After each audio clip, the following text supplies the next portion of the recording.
প্রিয় শিক্ষার্থীরা সবাই কেমন আছো? অনেকদিন পরে তোমাদের সামনে আবার উপস্থিত হয়েছি একটি খুবই গুরুত্বপূর্ণ টপিক নিয়ে। সেটি হলো লা শাতেলিয়ের নীতি। এই টপিকটি তোমাদের নবম দশম থেকে শুরু করে একাদশ দ্বাদশ এবং বিশ্ববিদ্যালয়ে ভর্তি পরীক্ষার সময়ও কাজে লাগবে। তো টপিকটি আমি খুব সহজভাবে উপস্থাপন করার চেষ্টা করেছি। তো তোমরা খুব মনোযোগের সাথে এই ক্লাসটি করবা, তাহলে আমার মনে হয় যে তোমাদের যে সমস্যাগুলো এই টপিকটি নিয়ে সেগুলো আর থাকবে না। তো চলো প্রথমে আমরা জেনে নেই যে লা শাতেলিয়ে নীতি আসলে কি। লা শাতেলিয়ে নীতি আসলে একটি উভমুখী বিক্রিয়া যখন সাম্যাবস্থায় থাকবে, অর্থাৎ যে অবস্থায় একটি উভমুখী বিক্রিয়ার সম্মুখ বিক্রিয়া এবং পশ্চাৎ বিক্রিয়ার বেগ বা গতি সমান হবে, সে অবস্থায় আমরা এই লা শাতেলিয়ে নীতিটি প্রয়োগ করতে পারবো। এবং সাম্যাবস্থায় উপনীত হওয়ার পরে যদি আমরা সেই বিক্রিয়ার তাপমাত্রা, চাপ অথবা ঘনমাত্রার পরিবর্তন করি, তাহলে এই সাম্যাবস্থার উপরে এটার কি প্রভাব পড়বে, এই সাম্যাবস্থা ফলাফল ব্যাখ্যা করার জন্যই লা শাতেলিয়ে নীতিটি আমরা ব্যবহার করব। তো নীতিটিকে আমরা এইভাবে উপস্থাপন করতে পারি যে কোনো একটি বিক্রিয়া সাম্যাবস্থায় থাকাকালে যদি এর কোনো একটি নিয়ামক, যেমন তাপমাত্রা, চাপ বা ঘনমাত্রার পরিবর্তন করা হয়, তবে সাম্যের অবস্থান এমনভাবে বদলাবে বা পরিবর্তিত হবে যেন নিয়ামক পরিবর্তনের ফলাফল প্রশমিত হয়। তো শিক্ষার্থী বন্ধুরা, তোমরা খুব ভালোভাবে সংজ্ঞাটি মুখস্থ করবা। তো সংজ্ঞার মধ্যে আমরা দেখেছি যে সাম্যাবস্থা কথাটি উল্লেখ ছিল। আমরা কিছুটা আলোচনা করেছি যে সাম্যাবস্থা জিনিসটা আসলে কি। তো যেমন এই বিক্রিয়াটি দেখি আমরা, নাইট্রোজেন প্লাস হাইড্রোজেন অ্যামোনিয়া, এখানে দুই উভমুখী তীরচিহ্ন দেওয়া হয়েছে, অর্থাৎ এই বিক্রিয়াটিতে নাইট্রোজেন হাইড্রোজেন যুক্ত হয়ে যেমন অ্যামোনিয়া তৈরি হতে পারে, ঠিক একইভাবে অ্যামোনিয়া ভেঙে গিয়েও আবার নাইট্রোজেন হাইড্রোজেনে ফিরে আসতে পারে। তো নাইট্রোজেন এবং হাইড্রোজেনকে বিক্রিয়ক বলা হয়। তো যেই হারে বিক্রিয়কগুলো উৎপাদে পরিণত হয়, যেটাকে আমরা বলতে পারি রেট অফ ফরওয়ার্ড রিয়েকশন, ঠিক একই হারে যদি অ্যামোনিয়া ভেঙে উৎপাদ ভেঙে বিক্রিয়কে ফিরে আসে, রেট অফ ব্যাকওয়ার্ড রিয়েকশন যেটাকে বলা হয়, যখন এই দুইটা রেট সমান হয়ে যায়, তখনই আমরা বলবো বিক্রিয়াটিকে রাসায়নিক সাম্যাবস্থায় উপনীত হয়েছে বিক্রিয়াটি। তো এরকম সাম্যাবস্থার উপরে তাপমাত্রার প্রভাব নিয়ে আমাদের আজকের মূলত আলোচনা। তো তাপমাত্রার প্রভাব যদি আমরা ব্যাখ্যা করতে চাই, সেক্ষেত্রে আমরা দুই ধরনের তাপমাত্রার সাথে সম্পর্কিত দুই ধরনের বিক্রিয়া আমাদের আছে। একটি হচ্ছে তাপ উৎপাদী এবং অপরটি হলো তাপহারী। তো তাপ উৎপাদী বিক্রিয়া বলতে আমরা বুঝবো যে রাসায়নিক বিক্রিয়ায় উৎপাদের সাথে সাথে তাপও উৎপন্ন হবে এবং বিক্রিয়ার যে পরিবেশটা সেটা গরম হয়ে যাবে এবং ডেলেজ বা তাপের পরিবর্তন হবে মাইনাস। এবং তাপহারী বিক্রিয়া বলতে আমরা সেই বিক্রিয়াকে বুঝবো যে বিক্রিয়ায় উৎপাদ উৎপন্ন হওয়ার পরে দেখা যাবে যে বিক্রিয়ার পরিবেশটা ঠান্ডা হয়ে গিয়েছে, অর্থাৎ তাপ শোষিত হয়েছে, এবং এই বিক্রিয়ার ডেলেজ হবে পজিটিভ। এরপরে আমরা তাপমাত্রার প্রভাব ব্যাখ্যা করতে গিয়ে আমাদের আরেকটি জিনিস জানার প্রয়োজন হবে খুবই, সেটি হলো শক্তিচিত্র। তাপ উৎপাদী এবং তাপহারী বিক্রিয়ার যে শক্তিচিত্র, সেটি আমরা কীভাবে অঙ্ক করব এবং এই শক্তিচিত্রের বিভিন্ন অংশ, এগুলো নিয়ে আমরা আলোচনা করব। এছাড়াও তোমাদের একটি বিষয় খুবই কনফিউশন তৈরি হয় যে এখানে ডেলেজ নির্ণয়ের সমীকরণে একটা জায়গায় আমরা লিখি E2 মাইনাস E1, অর্থাৎ উৎপাদের অভ্যন্তরীণ শক্তি মাইনাস বিক্রিয়কের অভ্যন্তরীণ শক্তি। আবার আরেকটি জায়গায় লিখি যে বিক্রিয়কের বন্ধন ভাঙতে শোষিত শক্তি মাইনাস উৎপাদের বন্ধন গড়তে বিক্রিত শক্তি। তো সমীকরণটি একটু কনফিউজিং, বিকজ তোমরা দেখো যে এখানে E2 উৎপাদের প্রসঙ্গটা আগে আসছে, কিন্তু বিক্রিয়কের বন্ধন ভাঙার বিষয়টা আগে আসছে। তো এটা আমরা এই গ্রাফ থেকেই বুঝতে পারবো যে কেন এটা এরকম হলো। তো সেক্ষেত্রে আমাদের একটু বুঝতে হবে যে এইখানে সবুজ কালার দিয়ে আমরা যেটি দেখিয়েছি সেটি হচ্ছে যে বিক্রিয়কের অভ্যন্তরীণ শক্তি। অভ্যন্তরীণ শক্তি বলতে আমরা কি বুঝবো? স্থিতিশক্তি এবং গতিশক্তির যোগফল। এবং অভ্যন্তরীণ শক্তি উৎপাদের দেখানো হয়েছে পার্পল কালার দিয়ে, দেখো তোমরা, উৎপাদের অভ্যন্তরীণ শক্তি। এই দুটি অভ্যন্তরীণ শক্তির মধ্যে তোমরা খেয়াল করো যে উৎপাদের অভ্যন্তরীণ শক্তি অনেক কম, অর্থাৎ উৎপাদ সুস্থিত অবস্থায় অবস্থান করছে। অভ্যন্তরীণ শক্তি কম মানে তাদের মধ্যে গতিশক্তি স্থিতিশক্তি কম থাকবে এবং তাদের মধ্যে বন্ধন শক্তি অনেক বেশি হবে, অর্থাৎ উৎপাদটা স্থায়ী। কিন্তু এখানে বিক্রিয়কের অভ্যন্তরীণ শক্তি বেশি মানে এটা অস্থায়ী পজিশনে থাকবে, কম্পন বেশি হবে। এনার্জি বেশি থাকলে অণু সমূহের মধ্যে কম্পন বেশি হবে, তারা দূরে দূরে থাকবে, বন্ধন ভাঙা সহজ হবে। তো তাহলে তোমরা খেয়াল করো যে যেহেতু বিক্রিয়কের অভ্যন্তরীণ শক্তি বেশি, সুতরাং বন্ধনকে ভাঙার জন্য যে শক্তির পরিমাণ সেটি কিন্তু অনেক কম লেগেছে, অ্যাক্টিভেশন এনার্জি বা সক্রিয়ণ শক্তি অনেক কম লেগেছে। এই সক্রিয়ণ শক্তি কাকে বলে?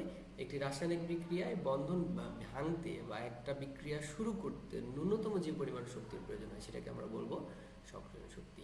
সক্রিয়ণ শক্তি কম লাগলো কেন এখানে? কারণ আমাদের বিক্রিয়কটা অলরেডি একটা অস্থিতিশীল পজিশনে আছে বা বেশি শক্তিতে আছে। তার মানে বন্ধন ভাঙতে যে শোষিত শক্তি, এখানে এ আর বি এর মধ্যে বন্ধন না ভাঙলে বি আর সি এর মধ্যে বন্ধন গঠিত হতে পারবে না। তো যখনই এ আর বি এর মধ্যে বন্ধন ভাঙবো আমরা শক্তি দিতে হবে, এবং এটা খুব কম পরিমাণে শক্তি দিয়েই কিন্তু আমরা উৎপাদে পরিণত করতে পারছি। ঠিক একইভাবে দেখো যে এখানে শোষিত শক্তি নীল কালার, অ্যাশ কালার দিয়ে বিকৃত শক্তির পরিমাণ দেখানো হয়েছে। বিকৃত শক্তির পরিমাণটা কিন্তু অনেক বেশি। বিআরসি এর মধ্যে যে বন্ধন গঠনের সময় যে পরিমাণ শক্তি বিকৃত হলো সেটা কিন্তু বেশি। কতটুকু বেশি? ডেলেজ পরিমাণ বেশি। এই ডেলেজ পরিমাণ শক্তি বেশি বিকৃত হওয়ার কারণে পাত্রটা গরম হয়ে যাবে, মানে বিক্রিয়ার পরিবেশটা অত্যন্ত গরম হয়ে যাবে, এবং এই জন্য এই বিক্রিয়াকে আমরা বলবো তাপোৎপাদী বিক্রিয়া। ঠিক একইভাবে শিক্ষার্থী বন্ধুরা তোমরা বুঝতে পারছো যে আমরা যদি ডেলেজ, যেহেতু আমরা জানি তাপোৎপাদী বিক্রিয়া ডেলেজ ঋণাত্মক, সুতরাং আমাদেরকে অবশ্যই ই1কে বড় দেখাতে হবে। দেখো ই1 এখানে সবুজ কালার, ই1 বড় এবং ই2 কিন্তু ছোট। ঠিক একইভাবে যদি আমরা ডেলেজ ঋণাত্মক, ডেলেজের মান তো আর এখানে পজিটিভ হতে পারে না, ঋণাত্মক কি হবে? এখানে বন্ধন ভাঙতে আর গড়তের মধ্যে দেখো ভাঙতে কিন্তু কম শক্তি আর গড়তে কিন্তু বেশি শক্তি বিকৃত হয়েছে। সুতরাং এখানে আমরা যদি নীল কালার থেকে অ্যাশ কালার মাইনাস করি তাহলে কিন্তু ডেলেজটা নেগেটিভ আসা সম্ভব। এই কারণে দেখো শিক্ষার্থী বন্ধুরা বন্ধন ভাঙতে শোষিত শক্তি মাইনাস বন্ধন করতে শোষিত শক্তি। তাহলে তোমরা বুঝতে পারছো যে যদি বিক্রিয়কের বন্ধন শক্তি অর্থাৎ স্থিতিশক্তি এবং গতিশক্তির যোগফল, বন্ধন শক্তি বলবো না, আমরা বলবো অভ্যন্তরীণ শক্তি, যেটাকে মিন করে স্থিতিশক্তি এবং গতিশক্তির সমষ্টি, সেটা যদি বেশি হয় তাহলে বন্ধন ভাঙতে শক্তি কম লাগবে। এই কারণে দেখো ই2, এই বিক্রিয়াতে ই2 কিন্তু অনেক অনেক অনেক ই2 পার্পল কালার অনেক কম, যার কারণে বন্ধন ভাঙতে শক্তি কম লেগেছে। ই2 সাথে সম্পর্ক বন্ধন করতে শোষিত শক্তি, দেখো শোষিত শক্তি কিন্তু এখানে বেশি যেহেতু ই2 কম। তাহলে উল্টা হবে, এটা একটু খেয়াল রাখবো আমরা।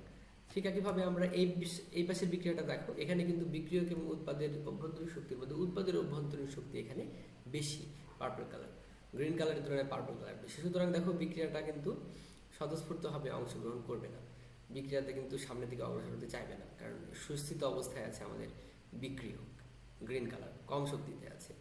যেহেতু সুস্থিত অবস্থানে আছে, দেখো বন্ধন ভাঙার জন্য অনেক বেশি শক্তির প্রয়োজন হবে, কিন্তু বন্ধন করার জন্য যে শোষিত শক্তি, বিকৃত শক্তি সেটা কিন্তু অনেক কম হবে। শোষিত শক্তির চেয়ে বিকৃত শক্তি যেহেতু কম, ডেলেজ পরিমাণ শক্তি কিন্তু হারিয়ে যাবে, শোষিত হবে, এই জন্য পাত্রটা গরম হয়ে যাবে। তো তোমরা নিশ্চয়ই বুঝতে পেরেছো এই সূত্র দুটি কিভাবে আমরা ডেলেজ নির্ণয় করতে ব্যবহার করি। এবারে এই সূত্রগুলো থেকে আমরা কিন্তু তাপের প্রভাব সম্পর্কে একটা শর্টকাট ধারণা পেতে পারি। কিভাবে? দেখো এখানে যেহেতু বিক্রিয়ক, এই বিক্রিয়ায় তাপহারী বিক্রিয়ায় বিক্রিয়কের এনার্জি কম, মানে অভ্যন্তরীণ শক্তি উৎপাদের তুলনায়, সুতরাং এই বিক্রিয়ক উৎপাদের দিকে যেতে চাইবে না, এই জন্য জোর করে নিয়ে যেতে হবে, অর্থাৎ তাপ প্রদান করলে সাম্যাবস্থাটা ডানে অগ্রসর হবে, অর্থাৎ তাপহারী বিক্রিয়ায় তাপ প্রদান করলে সাম্যাবস্থা ডানে যাবে, আর তাপোৎপত্তি বিক্রিয়ায় তাহলে তাপ প্রদান করলে বামে যাবে বিক্রিয়ার সাম্যাবস্থা। তো এটা শর্টকাট হয়ে গেল অনেক, এইভাবে আমরা পরীক্ষায় কখনোই লিখবো না, এটা এমসিকিউ এর ক্ষেত্রে শর্টকাট সিদ্ধান্ত নেওয়ার জন্য।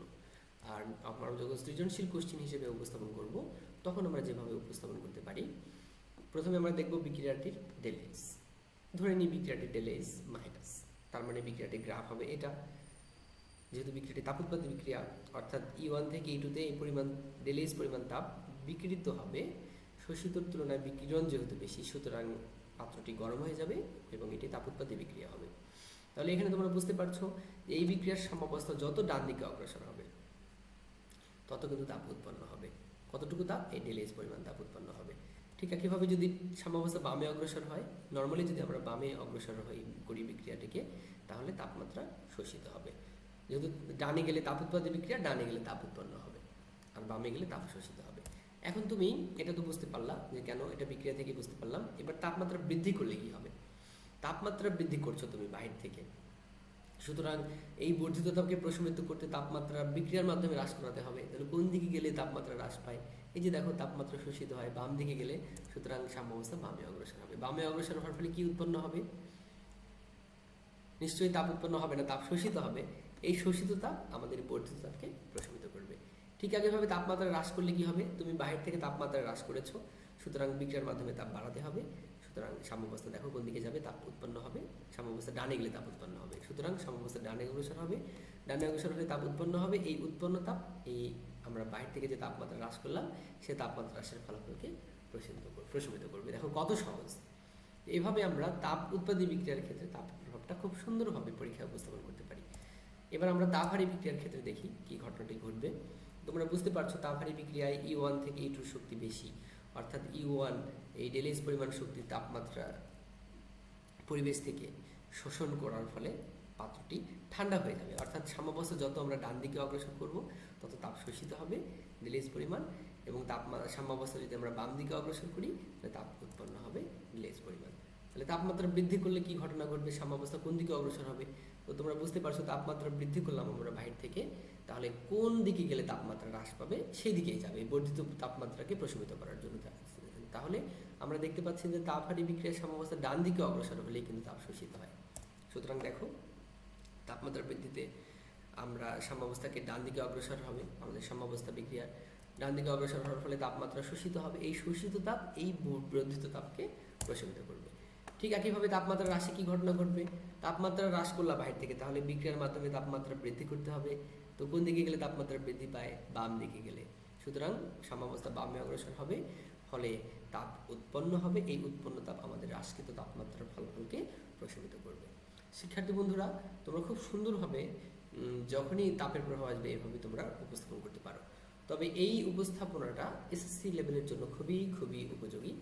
বাট এইচএসসি লেভেলের জন্য তোমরা যদি এটাকে উপস্থাপন করতে চাও সেক্ষেত্রে ভ্যান হফের সমীকরণের সাহায্যে ব্যাখ্যা করতে পারো। আর এসএসসি লেভেলের শিক্ষার্থীদের জন্য এটি জেনে রাখা ভালো, পরবর্তীতে তোমাদের কাজে লাগবে। তো ভ্যান হফের সমীকরণটি আসলে সাম্য ধ্রুবকের সাথে তাপমাত্রার সম্পর্ক দেখায়। তো সে কারণে আর সাম্য ধ্রুবকের সাথে আবার সাম্যাবস্থার একটা সম্পর্ক আমরা দেখব। তো আমরা প্রথমে সাম্য ধ্রুবক বিষয়টা জেনে নিই। সাম্য ধ্রুবক কাকে বলে? নির্দিষ্ট তাপমাত্রায় কোনো রাসায়নিক বিক্রিয়ার সাম্যাবস্থায় উৎপন্ন পদার্থ সমূহের মানে উৎপাদ সমূহের ঘনমাত্রার গুণফল এবং বিক্রিয়ক পদার্থ সমূহের ঘনমাত্রার গুণফলের যে অনুপাত তাকে আমরা সাম্য ধ্রুবক বলবো। অর্থাৎ সাম্য ধ্রুবক সমান আমরা লিখতে পারি কেসি মানে হচ্ছে ঘনমাত্রার সাপেক্ষে সাম্য ধ্রুবক, আর কেপি সেটা হবে আংশিক চাপের সাপেক্ষে সাম্য ধ্রুবক। উৎপাদিত বস্তুর মোলার ঘনমাত্রার গুণফল ডিভাইডেড বাই বিক্রিয়ক বা বিক্রিয়া অংশগ্রহণকারী পদার্থগুলোর মোলার ঘনমাত্রার গুণফল। তো এখানে তোমরা বুঝতে পারছো যে উৎপাদের ঘনমাত্রার গুণফল যদি বৃদ্ধি পায় তাহলে সাম্যাবস্থা নিশ্চয়ই ডান দিকে অগ্রসর হবে, তখন কিন্তু কে এর মান বাড়বে। অর্থাৎ সাম্য ধ্রুবকের সাথে আমরা সাম্যাবস্থার ডানে বামে অগ্রসর হওয়ার একটা সম্পর্ক বুঝতে পারি। ঠিক একইভাবে দেখো বিক্রিয়া অংশগ্রহণকারী বস্তুর ঘনমাত্রা যদি বৃদ্ধি পায়, তার মানে বিক্রিয়কের ঘনমাত্রা যদি বৃদ্ধি পায়, তাহলে কিন্তু সাম্যাবস্থাকে আমাদের বামে অগ্রসর করাতে হবে, এবং এই ভগ্নাংশের নিচের অংশটার মান যদি বাড়তে থাকে তাহলে কে এর মান কিন্তু কমবে। অর্থাৎ কে এর মানের সাথে কিন্তু আমরা সাম্যাবস্থা ডানে বা বামে অগ্রসর হওয়ার একটা সম্পর্ক বুঝতে পারছি। তাহলে একটু খেয়াল করো যে সাম্যাবস্থা ডানে অগ্রসর হলে উৎপাদের ঘনমাত্রা অবশ্যই বাড়বে এবং কে এর মানও সেক্ষেত্রে বাড়বে, এবং সাম্যাবস্থা বামে অগ্রসর হলে উৎপাদের ঘনমাত্রা কমবে এবং সাম্যাঙ্ক কে এর মানও কমবে। এটা আমরা এই সমীকরণ থেকে কিন্তু বুঝতে পারি। তাহলে আমরা ফাইনালি কি সিদ্ধান্ত নিলাম যে সাম্যাঙ্কের উপরে ডানে বামের যে সম্পর্কটা যাওয়ার সাম্যাবস্থা, দেখো যে সাম্যাঙ্ক কে এর মান বাড়লে সাম্যাবস্থা ডানে যাবে। কেন ডানে যাবে? কারণ দেখো উৎপাদের ঘনমাত্রা বাড়বে, উৎপাদের ঘনমাত্রা বাড়া মানে কিন্তু কে এর মান বাড়া এবং সাম্যাবস্থা ডানে যাওয়া। ঠিক একইভাবে বিক্রিয়কের ঘনমাত্রা বাড়া মানে সাম্যাবস্থা বামে যাওয়া এবং কে এর মান কমা, তার মানে কে এর মান কমলে সাম্যাবস্থা বামে অগ্রসর হবে। তাহলে শিক্ষার্থী বন্ধুরা, তোমরা যদি কে এর মানের সাথে সাম্যাবস্থা কোন দিকে যাবে এটা বুঝতে পারো, তাহলে আমরা ভ্যান হফের সমীকরণের সাহায্যে আমরা এই তাপমাত্রার প্রভাব ব্যাখ্যা করতে খুব ভালোভাবেই পারবো। তাহলে প্রথমে আমরা ভ্যান হফের সমীকরণটা জেনে নিই। ভ্যান হফের সমীকরণে লগ কেপি ইকুয়ালস টু দেখানো হয়েছে minus del H divided by 2.303 into 1/t plus C. C এখানে একটি ধ্রুবক।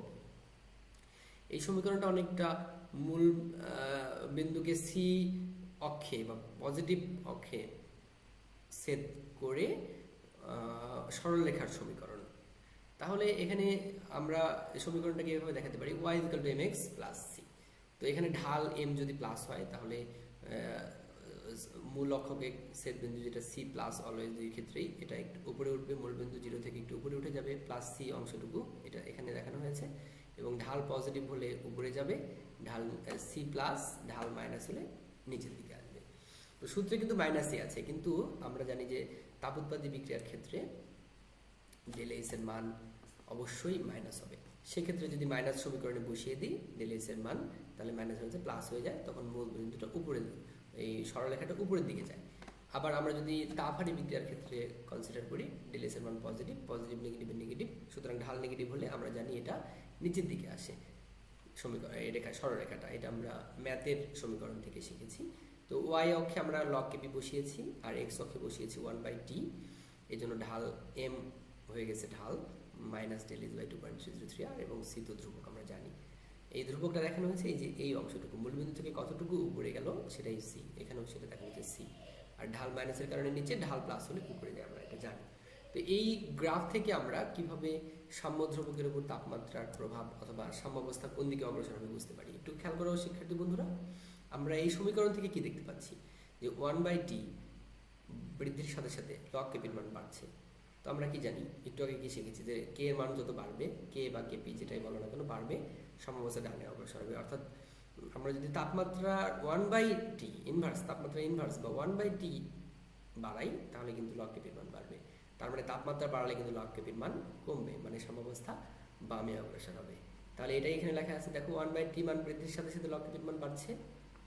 আমরা জানি সাম্য ধ্রুবকের মান বাড়লে উৎপাদের পরিমাণও বাড়ে, সুতরাং 1/t বাড়ার সাথে সাথে উৎপাদের পরিমাণ বাড়বে, সাম্যাবস্থা টানে যাবে।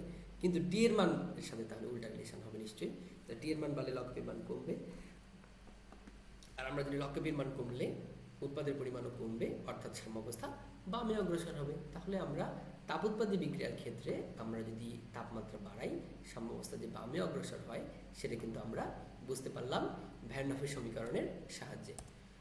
এবার তাপহারী বিক্রিয়ার ক্ষেত্রে আমরা একটু দেখি শিক্ষার্থী বন্ধুরা, এখানে তোমরা খেয়াল করছো তাপহারী বিক্রিয়ার গ্রাফ এরকম হয় ভ্যান হফের সমীকরণ অনুযায়ী। সেক্ষেত্রে 1/t এর মান বাড়ার সাথে সাথে কিন্তু লগ কেপির মান কমছে, সুতরাং টি এর মান বাড়ার সাথে সাথে লগ কেপির মান বাড়বে। আর আমরা যদি লগ কেপির মান যদি বাড়ে, উৎপাদের পরিমাণও বাড়বে, আর উৎপাদের পরিমাণ যদি বাড়ে তাহলে সাম্যাবস্থা ডানে অগ্রসর হবে। তাহলে শিক্ষার্থী বন্ধুরা, তাপহারী বিক্রিয়ায় তাপ বৃদ্ধি করলে সাম্যাবস্থা ডানে অগ্রসর হয়, এটা আমরা ভ্যান হফের সমীকরণের সাহায্যে ব্যাখ্যা করতে পারি। এখানে দুই জায়গাতেই তাপমাত্রা বৃদ্ধির ফলাফল দেওয়া হয়েছে, তো তাপমাত্রা হ্রাসের ফলাফল বৃদ্ধির অপোজিটটা হবে, সে কারণে আমি এখানে দেখাইনি, তোমরা নিজেরাই এটা লিখতে পারবা। তাহলে শিক্ষার্থী বন্ধুরা তোমরা বলো, এখন তোমাদের কি মনে হচ্ছে যে লাসা তেলনীতির সাহায্যে তাপমাত্রার প্রভাব ব্যাখ্যা করা আমাদের খুব একটা কঠিন কাজ না, আমরা যদি এগুলো ভালোভাবে বুঝতে পারি। তো তোমরা ভালোভাবে প্র্যাকটিস করবা, এবং তোমাদের যদি কোনো সমস্যা থাকে অবশ্যই তোমরা তোমাদের সংশ্লিষ্ট টিচারের সাথে কথা বলবা আরও ক্লিয়ার কনসেপ্ট নেওয়ার জন্য। তো তোমাদের কিছু হোমওয়ার্ক দিয়েছি, একটু তোমরা বাসায় প্র্যাকটিস করবা যে এই বিক্রিয়াটি একটি উভয়মুখী বিক্রিয়া এবং এটার তাপ উৎপাদী বিক্রিয়া। এখানে আরেকটি বিক্রিয়া দেখানো হচ্ছে উভয়মুখী বিক্রিয়া, এটি তাপহারী বিক্রিয়া, এটি একটি উভয়মুখী বিক্রিয়া, এটিও একটি উভয়মুখী বিক্রিয়া। এখানে এই কোশ্চেনগুলোর আলোকে আমরা কিছু প্রশ্ন দিয়েছি তোমাদের প্র্যাকটিসের জন্য, যে 1 ও 2 নং বিক্রিয়ায় তাপের এবং 3 ও 4 নং বিক্রিয়ায় লাসা তেলনীতির আলোকে চাপের প্রভাব ব্যাখ্যা করো। চাপের প্রভাবটা যদিও আমি আলোচনা করিনি, আজকে আমাদের মূল বিষয় ছিল তাপের প্রভাব। তো তোমরা চাপের প্রভাব আমরা পরবর্তী কোনো লেকচারে আলোচনা করবো, তোমরা তাপের প্রভাবটাই প্র্যাকটিস করবা। লাসা তেলনীতিটি লেখো, এটা আমি অলরেডি বলেছি। তো শিক্ষার্থী বন্ধুরা, তোমরা সবাই ভালো থাকো, পড়াশোনা করো বেশি বেশি। এই প্যান্ডামিক সিচুয়েশানে আমরা বেশি বেশি যেন পড়াশোনা করতে পারি এবং সৃষ্টিকর্তাকে স্মরণ করতে পারি, এটাই আমাদের সবার কাম্য, তোমাদের প্রতি এটাই আমার চাওয়া। তো ঠিক আছে, সবাই ভালো থাকো, সুস্থ থাকো, দেখা হবে। আসসালামু আলাইকুম।